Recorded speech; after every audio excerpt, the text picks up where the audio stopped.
今天新闻追求这个保全，乌克兰的大反攻终于开始了。乌克兰现在在巴赫穆特已经收复了前线3个村庄，而且他现在在四面开始进行。哪四面呢？我们看，在俄罗斯境内的别尔哥罗德，现在的火炮声越来越多。另外，就巴赫穆特，我们刚刚讲到，它已经慢慢的推进，慢慢推进之外，在顿内茨克、在扎波罗热都有前哨的部队开始往前挺进，甚至英国的军官讲，现在这些乌克兰的军人已经被训练得非常成熟，他们已经懂得多兵种的联合作战，而且在这个坦克大军的里面往前的碾击下，他怎么样？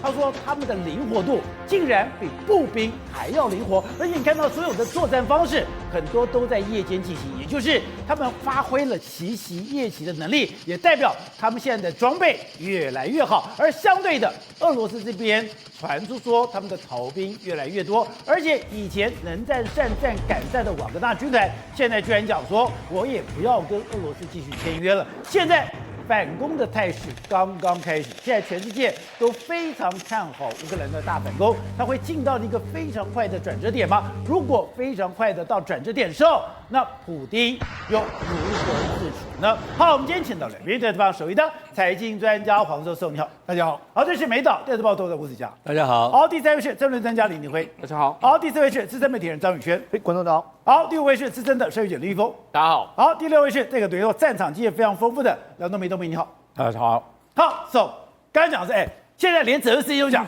反攻了，对，反攻的开始，你刚刚讲的很快的哦，就已经收复了3座村庄，3座村庄在哪里？在巴赫穆特，因为巴赫穆特非常难的是这个地方，已经你来我往打了1年多了，俄罗斯这边的攻势也做得非常密集，没有想到他居然一开始就去啃那个最硬、最难咬的馒头。而且目前为止来说的话，乌克兰可以说是4线作战。怎么4线作战呢？在巴赫穆特这个地方，还有在顿内茨克、扎波罗热，还有比尔哥罗德，甚至原本的赫尔松，要5面作战，打着这个俄罗斯的完全措手不及的一个状况。但是现在为止来说的话，4面作战都获得非常好的这个成果。这我们必须讲啦。目前为止来说的话，这个普丁呢，似乎是有一点点的没人被支援他的感觉。没人被支援。你看，现在瓦格纳就说，我们现在不要跟这个俄罗斯国防部签约了，我们不要打了。另外一方面来说，连瓦格纳都不打了。另外一方面来说，其实俄罗斯曾经跟2个国家说，你来参战好了。一个是亚美尼亚，一个是白俄罗斯。现在这2个国家，他也可能都不会参战，所以等于是现在普丁呢自己要打这一场战，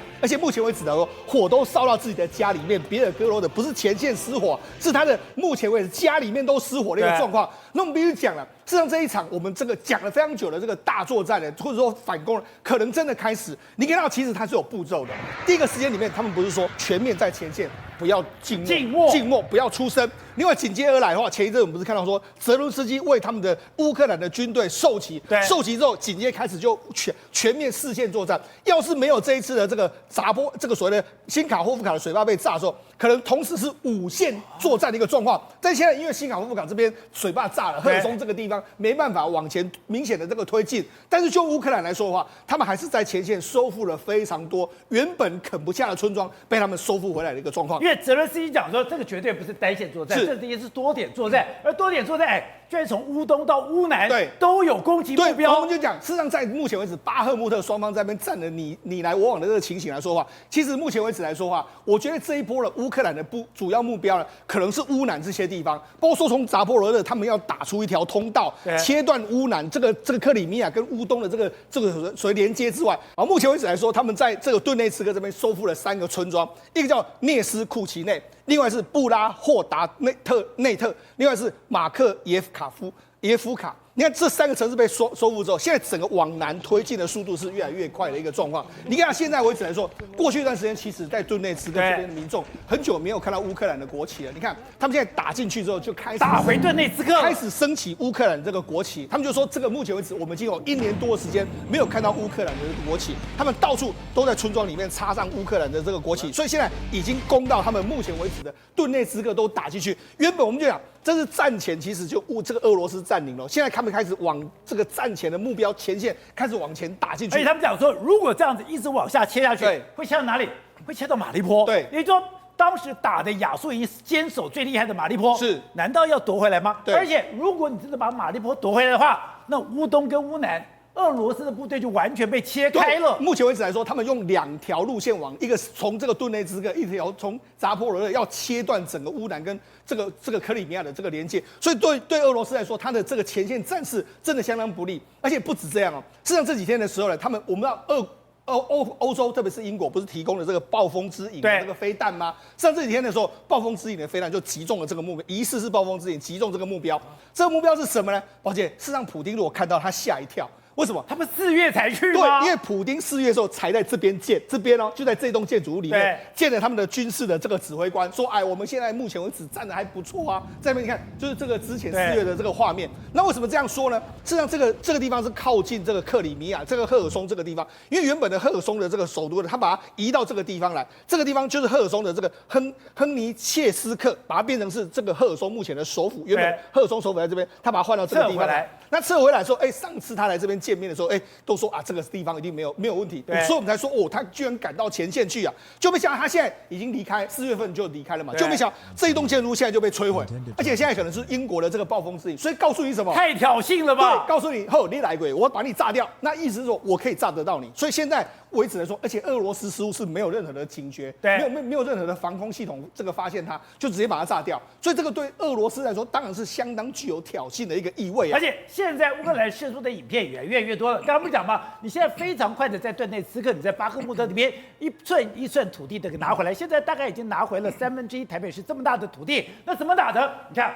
很多都是夜间攻击，都是奇袭，都是夜袭。对，如果你要发动奇袭跟夜袭，就代表你的夜视装备是非常齐全的。上目前为止来说，其实俄罗斯呢，这个主要白天作战，他们未必会落居下风，但是主要就是晚上的时候，你可以看到，这是这个乌克兰的军队，它有完整的，包括说夜视镜，你看它夜视镜有这个夜视镜看起来好像是欧美的这个装备，美式的这个规格啊，他们晚间里面推动的速度更快。所以你看，事实上现在大家知道，因为这一次不是新卡霍夫卡水要被炸掉吗？现在大家才知道，我们现在看到的画面都是夜间乌克兰的。这也太可怕！在夜间的时候，你知道在夜行军的时候伸手不见五指。对，在伸手不见五指的状况下，他们居然敢开火。对，在这个开火的状况下，他居然不怕打到自己人，代表他们已经非常训练有素了。而且不止这样，因为他们设备装都非常好，而且他们互相彼此的这个沟通系统非常灵活，所以用这样去攻。所以事实上，现在我们才知道，现在俄罗为了越多讯息才知道，其实过去从冬季到现在。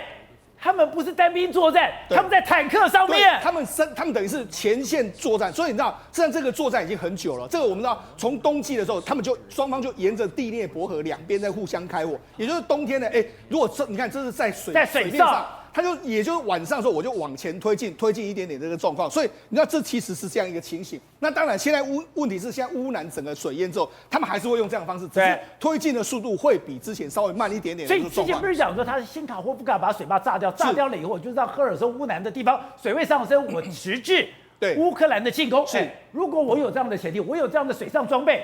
你水再深我都不怕了。那事实上不是只有在乌南，事实上在乌东或者说在其他地方来说的话，他们都有非常多。你看，这是乌军海妖部队他们夜袭这个俄罗斯这个指挥所相关的画面，他们用的画面。海妖部队，对，海妖部队又出来了。对，你看他们用的夜视镜是美军的这个相关的装备嘛，所以你知道事实上他们用夜间攻击的这个俄罗斯，攻击到他措手不及的一个状况啊。好，那甚至我觉得，英国装甲前指挥官讲，说这个挑战耳热型装备非常厉害。他说呢。整个俄罗斯目前的坦克部队都不是他的对手。没错，事实上英国皇家第一坦克军团的相关官员就说，这个普丁心灰意冷的新兵毫无准备应付当前正袭击他们防线的这个所谓的震撼行动。乌克兰装甲军刚开始跟俄罗斯的装甲军开始交战，他说他们将会粉碎俄罗斯的防线。为什么？因为主要他们当然对英国的挑战者2号相当有这个自信心嘛。对。可是不是只有英国挑战者2号，还有德国的豹二坦克啊，这些完全都是。他就说，我们带头的这个挑战者2号，还有这个豹二，远远超过俄罗斯剩余的这个重型的这个装甲、精准的火炮，还有火控系统，为他们提供了毁灭性的火力啊！所以呢，事实上现在为止来说，当然没有得拼啦。这个俄罗斯现在的前线根本坦克越打越少的一个状况嘛。所以他讲说，原来他一个坦克中队是有14辆的挑战者2号的坦克来组成，对，组成说。现在你的 T5、你的 T72、你的所有的东西，对，都不是他的对手。对，他就说，譬如说像挑战者2号，配备了120毫米的这个雷膛炮，然后有7.62毫米的这个机枪，然后他说可以攻击其他的这个主战坦克，其射程和这个精准度远高于克里姆林宫的同等坦克嘛，所以讲得非常清楚。所以那事实上我们就讲嘛，俄罗斯不是就说，我们摧毁你看豹二坦克，那他不是释出这个画面吗？那我们不是就说，他其实这个画面来说，虽然有人说是真的有被击毁啦一台，但是俄罗斯是说我们击毁数台啊，但是问题是目前为止来说，似乎是不是这样？所以整个在坦克作战里面来说，在大平原作战里面，我们就讲。在这个海面、这个河边的作战、夜间作战，俄罗斯已经落居下风。现在大平原作战里面，你又被这个坦克军又被压着打，所以那你俄罗斯你还有剩什么可以赢过对方的这个情形呢？而且你像刚看到都是前线部队，大家硬碰硬的打硬仗，把俄罗斯一直往后退。还不止如此，现在丢出来的照片是。你现在一台一台的火车，一辆一辆的所谓的弹药库，对，全部都被炸掉了。对，至少目前为止来说哈，这个对俄罗斯来说，真正紧张是什么？他们前线的部队现在为止可能会被切豆腐一样切得非常干净。为什么？因为第一个，现在后勤补给出了非常大问题。你看，原本在乌东最重要的别尔哥罗德这个地方，最近为止来说，不是只有自由兵团啊，还有什么俄罗斯志愿军在作战啊。现在他们的火车啊，动不动就翻车，就被炸掉。那也就是说，他们的这个前线补给呢，从这个地方进去的完全都被切断。另外还有什么地方？另外在乌南这个地方，在梅利托波尔这个地方，它也是一样。这目前为止，乌克兰就直接往你攻击这个地方，这个地方的铁路啦，还有重要交通要道，我都给你摧毁。目的在什么？切断你这个乌南跟这个克里米亚之间的联系。所以告诉你，现在其实乌克兰有没有在反攻？有，但是他现在用的方法，其实除了四面夹击你之外，他还在后面切断你的这个供给补给线。好，一峰刚才讲的，现在乌克兰大反攻已经开始了。大反攻开始，你看到西方所有的评论家都认为说，乌克兰这个会取得非常好的一个成效。为什么？第一个，你现在挑战者2号，你现在豹二坦克，你现在所有的装备，你都比俄罗斯好。装备不但好，我的士气更是高昂。现在更夸张的是，本来在前一段时间在巴赫穆特打得非常精彩的这个所谓的瓦格纳军团，他现在讲。我不签约了，对，我不帮普丁打仗了。对，其实巴赫姆特来讲的话，在过去来说，乌俄战争一开始的前面6个月就是一个重点的一个地方。那一直不停的来尬的时候，那时候是谁拿下来？是瓦格纳军团拿下来的。那我拿下来之后呢，双方有一些旗舰，尤其是瓦格纳军团说，你们不只是不给我们足够的一个弹药，甚至呢，我们在进行部队来推进的时候呢，甚至有俄罗斯自己打自己的情况，所以呢，他们就决定好，那我们就不玩了。我们不玩之后，我们把所有的东西移交给你们，移交给你们之后呢，没办法。俄罗斯的部队呢是守不住的，所以守不住，在巴哈姆特这边，他一直是节节被拿走，对，节节败退，一个一个被拿走的情况之下，但现在俄罗斯的国防部就说呢，好，现在呢要把这个要弄一个志愿队，那志愿队呢要跟这个瓦格纳要重新签约，那想想看，瓦格纳其实他们就是佣兵嘛，在过去来讲的话，你给钱他就会给钱办事，给钱之后，你把弹药再给我们之后呢，是不是就要拿去打？但是瓦格纳大统领说不要了。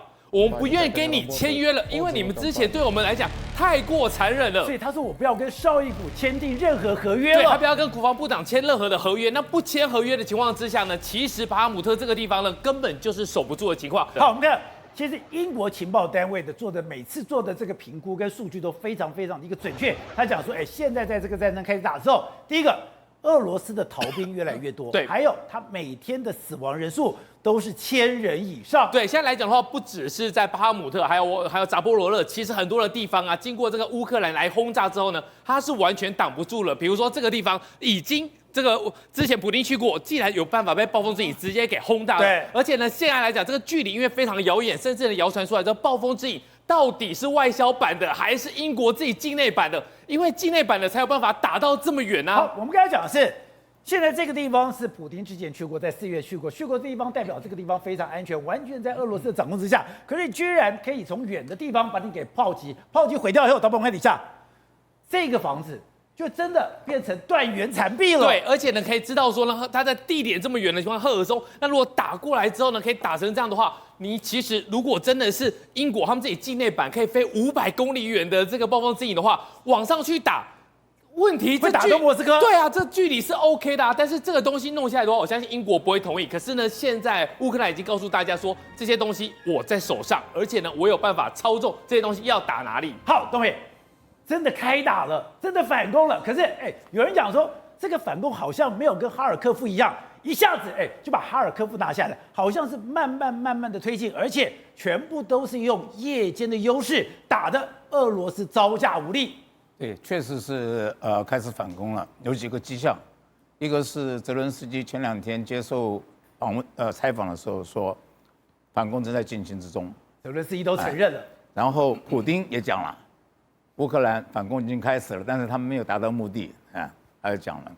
然后一个就是这个炸大坝，对，这个炸大坝，刚才司同兄讲的没有错，它本来是5路的，赫尔松这边要下来，要打赫尔松的，赫尔松这边要下来，然后他大坝这样子淹下去之后，赫尔松这边动不了，然后他这边有些部队可以去应付扎波罗热这边，所以俄罗斯当然他有一定的情报能力所以他炸这个大坝，这个大坝是6月6号吧，我记得6月6号凌晨，6月6号我没有记错的话，好像是诺曼底登陆所以我在猜想，原先可能真的是6月6号要发动总攻，然后他的大坝一炸下去把你拖延下来。所以乌克兰是选择诺曼底登陆最长一日的6月6号进行反攻，结果没搞成，因为大坝炸掉了。对所以他真的这次的反攻可能是8号9号才打响的。对，为什么是巴赫穆特？因为巴赫穆特这么长一段时间以来是交战区，不像其他这个战线上面，对，他们是完全是在那边做这种守备，做这种防线。所以巴赫穆特现在其实已经宣布了，这个乌克兰东部战区的这个发言人已经讲，乌军已经重回巴赫穆特了。他已经把巴赫穆特的南边全部收回来了，没有进入市区了。进入市区了，是他公开讲的。乌克兰不会随便讲话，对，而且他是军方发言人。那现在的情况，其实虽然我们觉得好像很慢，对，这个成绩已经很好了。现在收复了3个，今天还有一个消息，收复了一个叫做史托罗斯霍夫，所以等于4个了。你要知道，这个俄罗斯光攻打巴赫穆特就攻了将近10个月。对，你现在等于我们如果刚才那个时间没有推算错的话，乌克兰开始反攻到今天也不过大概5天吧。如果说是8号开始的话，不到5天，第5天已经收复了这些地方，算是成绩很好了。因为北约现在真的有这么强的底气吗？这么强底气是英国第1皇家坦克团居然讲，他说普丁现在的新兵都是心灰意冷，他根本没有办法准备他们防线的震撼行动。他说，乌克兰的装甲部队正开始跟俄罗斯交战，会粉碎俄罗斯的防线，因为就坦克上面，在运作上面，在整个战略上面，俄罗斯都不是对手了。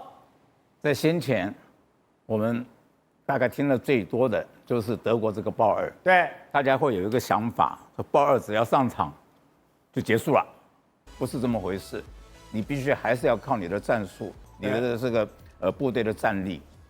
董事长，现在乌克兰真的反攻了，反攻了以后，整个俄罗斯守得住吗？如果俄罗斯守不住，会改朝换代吗？会变天吗？变天了以后，中国会承受很大压力吗？中国当然承受。中国如果今天俄罗斯的战事有剧烈的变化，甚至于现在传出来另外一个情况，就是普丁的身体健康有问题嘛。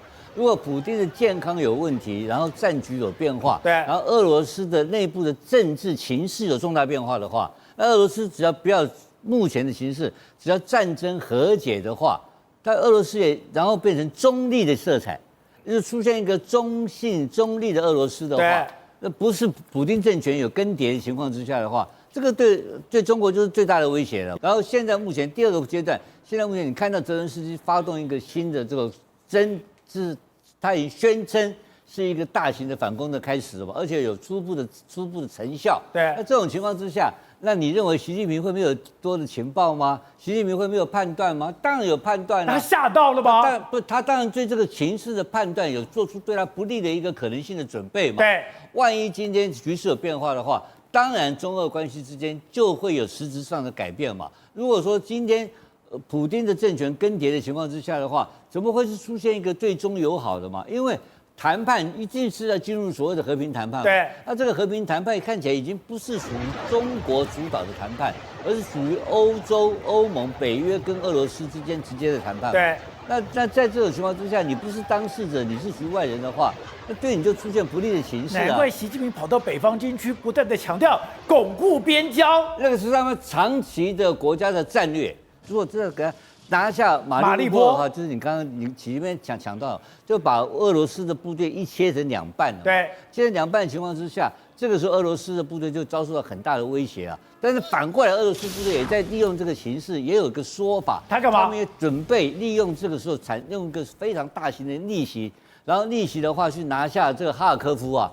因为拿下哈尔科夫，他们准备干什么？就准备和平谈判。对，他准备要拿下一些地方。哈尔科夫是他的筹码。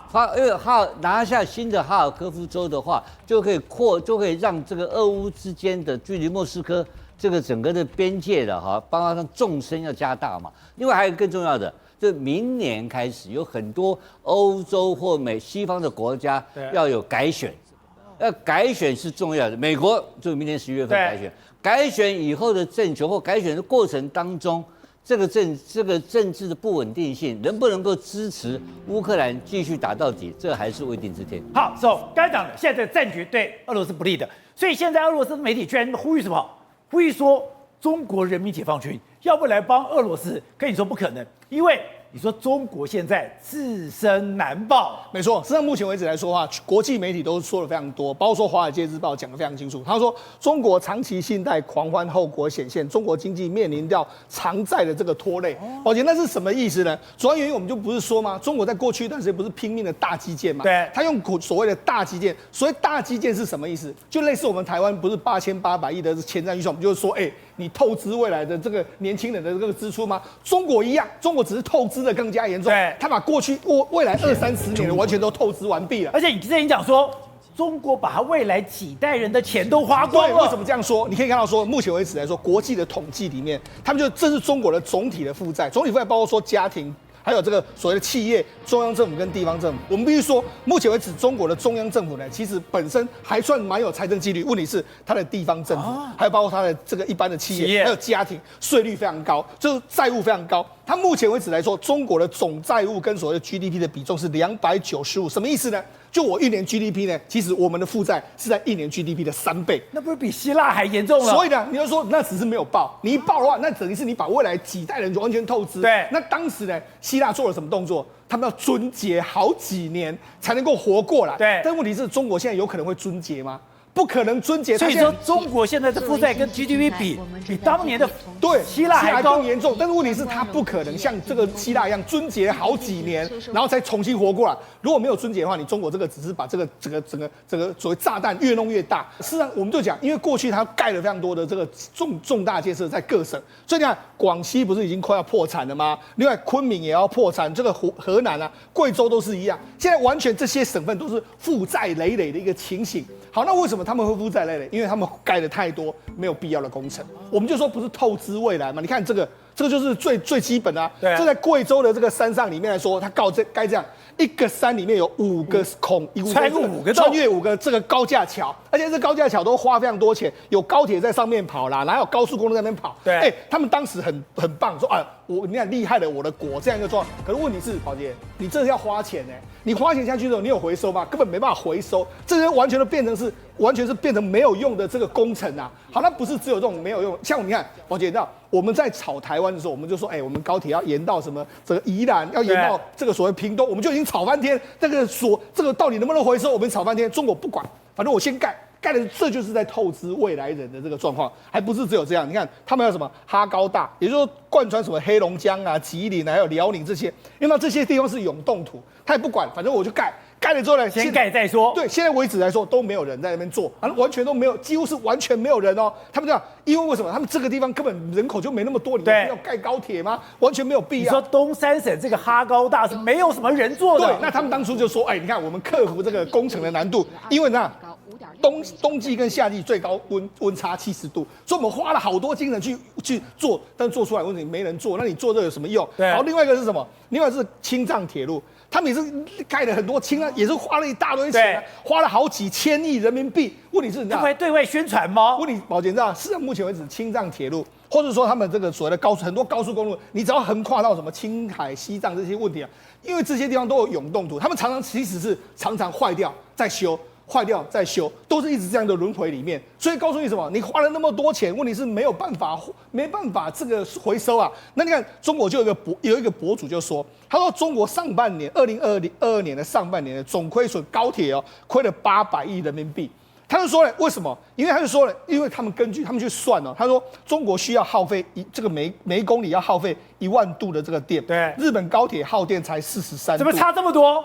我觉得因为很正常，因为中国高铁它都要求说，我全速都要最快速，你最快速你当然耗很多电啊。日本不是这样，日本是新干线它才会有比较快速，它有些地方会给你降速。可是中国不是，反正我的复兴要全世界最快，我要开到最快，它电力一定非常多啊。所以中国的耗电量是日本的233倍。因为你没有必要的时候你也在开啊。譬如说像我就讲，你哈高大有必要开吗？你开了之后就要耗电，那耗电的时候那个地方，宝姐他们那个地方很冷的时候，你电量要的更大。所以他们就变成说，他们完全没有节制，在那边乱搞之后，这些最后，宝姐出来混就是要还的，这些都是借的钱来盖的，你现在没办法回收，那这个越滚越大，当然对中国来说，他已经没有钱可以再搞新的基础建设。难怪我们讲对，昆明现在已经不能应付它的铁路了。现在整个完全中国是相当大的这个糟糕，所以那为什么现在大家更糟糕的是什么？因为目前中国的年轻人可以说是完全也没有工作，那加上说现在呢，人家就说，如果你是步入这样的状况，后面有人这个，譬如说人口增加还可以，问题是他现在人口又在减少，所以等于是中国现在步入了所有最糟糕的状况，几乎同时在中国爆发的一个情形。好，体会。我们最近要讲的，现在所有的讯息，包括你人民币的大量贬值，还有呢，你的出口、你的进口全部也有下滑，不但下滑，你的整个国家负债居然往上升。大家都认为，当时看到了日本那个消失的30年，现在在中国完全呈现。但你说这才是刚开始，最可怕的还没有来临，因为中美对抗的核心是经济，军事只是压制你，真正要整个伤筋动骨、要中国老命的。是美国的经济策略。对，现在美国真的是把中国往死里打哈。为什么叫往死里打呢？你们知道吗？本来做贸易制裁那就算了，现在呢，美国国会现在参议院已经通过，外委会通过，就是要取消中国的发展中国家地位哦。你说取消发展中国家地位有什么了不起？有什么了不起？不是就是有钱国家吗？给他已开发国家地位有什么真的不得了的事情啊？为什么这么讲呢？我首先举啊，中国如果变成已开发国家的话，会变成什么样？第一个。比如说碳交易好，碳的排放好了。对，以往来讲的话，他们说发展中国家没有减排的义务，但是已开发国家就有减排的义务。好了，那已开发国家就算有减排义务之外呢，另外到2035年之前呢，要跟其他已开发国家都要丢出1000亿美元的，要来资助那些发展中国家。换句话讲，以后中国拿不到钱，但中国反而要出钱，所以本来是被资助的。现在变资助者的角色，而且更重要的是什么东西？就是说，你有减排义务的话，中国的工厂一个一个都要关起来了。那你中国工厂关起来有什么效应出现？你知道吗？就会变成很多人都会失业，没有工作了嘛。那你看到印度还是维持发展中国家的地位，所以它工厂是一个一个可以再继续开。那这样的话，印度它的增加的就业机会就比中国还多。所以现在中国经济状况内部已经乱到什么地步？就是说连就业机会都非常糟糕了，而且今年大学生毕业也可能找不到钱，找不到工作。现在会雪上加霜啊！在美国这个东西，如果拜登签署法案之后呢，可能会让中国一间一间工厂又更加关起来。因为他们讲，现在他的年轻人的失业率，就14到25岁的失业率已经过了20%。他说这20是低估的，他们夸张到什么程度？他说你如果毕业没有找到工作，我不发给你毕业证书，我就不承认你毕业。他是用这样去压制他的数字的，是像学校当中，不要说我那么多的毕业生都没有工作机会，那会影响到学校的校誉嘛。以后来讲的话，招生就非常困难嘛。所以现在来讲，中国要抢救内部的失业率是一个。再来更严重的问题是什么呢？他们东西卖不出去啊。为什么卖不出去？关税优惠不见了啊。以前来讲，它是发展中国家，它卖到欧洲、卖到美国的这个都有优惠关税啊，现在没了。现在如果变成已开发国家的话，就没有优惠关税，那东西来讲的话，成本就增加了。它在这个地方怎么跟印度、跟东南亚国家竞争呢？对，这是第二个啦。第三个问题来讲的话，它相关的电商，你看中国大陆最发达的就是现在电商。那电商以前进美国来讲的话，它非常方便，而且可以享受所谓的游资的那个优惠。对，现在来讲的话，完全要回到已开发国家的地位，它不给你这样的优惠了。所以我们就举这最简单的3个例子。对中国来讲的话，它到底是真有钱还是假有钱？如果他是假有钱的话，他当听到这个消息，当然汪文斌就跳出来说：“你们不要给我扣帽子，这个帽子我们戴不起，对，戴不起。我们是发展中国家，我不是已开发国家，不是你美国说了算。但是美国现在法案通过之后怎么办呢？就把所有的行政部门必须在所有国际组织当中，还有国际会议当中，必须要把中国的地位调整到已开发国家的地位。那这样的话，中国所享受的优惠，还有它所做的成本，基本上都提高，这对中国经济是不利的。”